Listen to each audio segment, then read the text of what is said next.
مزید اپڈیٹس کے لیے ہمارے چینل کو سبسکرائب کریں اور اسے اپنے دوستوں کے ساتھ شیئر کریں۔ ساز نیوز کے ناظرین السلام علیکم، امجد ارشاد چودھری نئی ویڈیو کے ساتھ آپ کی خدمت میں حاضر ہے۔ آج ہم جو ویڈیو لے کر آئے ہیں وہ افغانوں کے متعلق ہے کہ افغان تارکین وطن کے حوالے سے یورپی عدالت انصاف نے ایک بہت اہم فیصلہ دیا ہے جس کا جو یورپ میں افغان تارکین ہیں ان کو بڑا فائدہ ہوگا۔ تو پہلے ہم آپ کو یہ بتاتے چلیں کہ پاکستانیوں کے برعکس پاکستانی تو جو آتے ہیں یورپ آنے کی کوشش کرتے ہیں وہ عام طور پر اکیلے آتے ہیں، وہ اپنی فیملیز کو یا کسی خاتون کو ساتھ نہیں لاتے۔ لیکن اس کے برعکس اگر آپ افغانوں کو دیکھیں یا شامی مہاجرین بھی، تو یہ اپنی بیویاں بچیاں یہ سب کوشش کرتے ہیں کہ سب کے ساتھ ہی جو ہے نا وہ اور بڑا رسک لیتے ہیں۔ ظاہر ہے بہت سے مسائل بھی سامنے آتے ہیں خواتین ساتھ ہوں، اور بہت سی رپورٹیں بھی آتی رہتی ہیں کہ پھر خواتین کے ساتھ جو ہے بدسلوکی کے واقعات ہوتے ہیں، لیکن یہ بہرحال ان کی کافی بڑی تعداد جو ہے وہ اپنی خواتین کے ساتھ سفر کرتی ہے۔ اور اس میں شاید یہ بھی دیکھتے ہیں کہ خواتین کی وجہ سے جو ہے انہیں وہ اسائلم اور باقی چیزیں مل جائیں گی، پھر وہ اس سے بھی کہتے ہیں کہ جو تاکہ ساتھ ہوں گے تو اگر جہاں بھی ہوں گے تو اکٹھے رہیں گے۔ تو بہرحال جو بھی وجہ ہے تو افغان خواتین کی بڑی تعداد بھی جو ہے وہ یورپ کا رخ کرتی ہے غیر قانونی طریقے سے وہاں آنے کے لیے، اور پھر اسائلم اپلائی کرتی ہے۔ تو اب یورپ میں جیسا کہ آپ کو پتہ ہے پالیسیاں سخت ہو رہی ہیں، تو ان کے اسائلم کیس بھی ریجیکٹ ہونے لگے ہیں۔ تو اس پہ اب یورپی عدالت انصاف میں معاملہ گیا تھا۔ یہ آسٹریا سے 2 افغان خواتین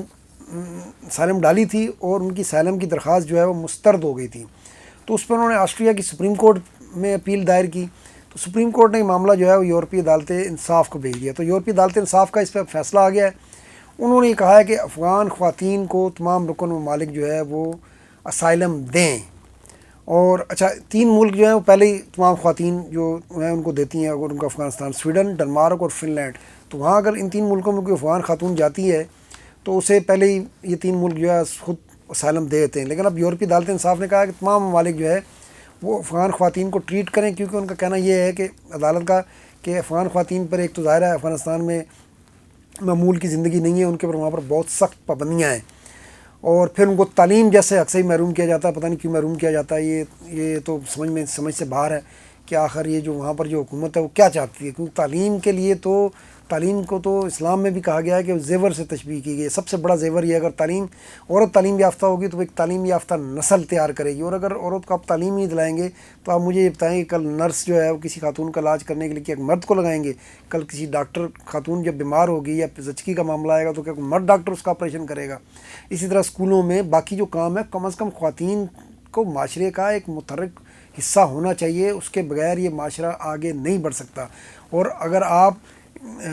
اس میں مسلمان ہیں ظاہر ہے سب، تو آپ جو ہے پوری نبی پاک صلی اللہ علیہ وسلم کی زندگی دیکھ لیں، باقی دیکھ لیں، باقی اسلامی ملکوں میں دیکھ لیں، تو ہر جگہ خواتین جو ہیں وہ اہم کردار ادا کرتی ہیں معاشرے کو بنانے میں، گھر کو بنانے میں۔ تو یہ ایک ان کا پتہ نہیں نہ جانے کیا ان کا نظریہ ہے، سمجھ سے باہر ہے کہ انہوں نے پابندی لگائی ہوئی ہے۔ تو ایک تو یورپی عدالت انصاف نے کہا وہاں پر ان کو تعلیم کی وہ نہیں ہے، پھر وہاں پر جبری شادیوں کا بھی کہا جاتا ہے۔ یہ تو خیر بہت عام کامن رپورٹ ہے کہ وہاں پر والدین بہت 12-13 سال کی 11-11 سال کی بچیاں جو ہیں ان کی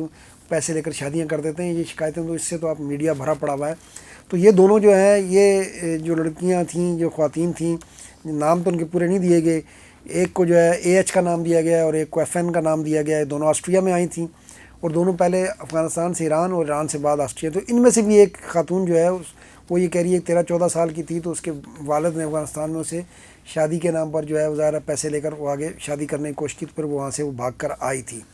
تو اس پہ اب خیر یہ اہم فیصلہ، اس پہ افغان فیملیز جو آئی ہیں خاص کر ان کے لیے بہت فائدہ مند ہے کہ جب کوئی ایک بھی خاتون ہوگی اگر آپ کے ساتھ تو وہ ایک کو اسائلم ملتا ہے تو باقیوں کے لیے بھی آسان راستہ کھل جاتا ہے۔ آج کے لیے اتنا، انشاءاللہ پھر ملیں گے، اللہ حافظ۔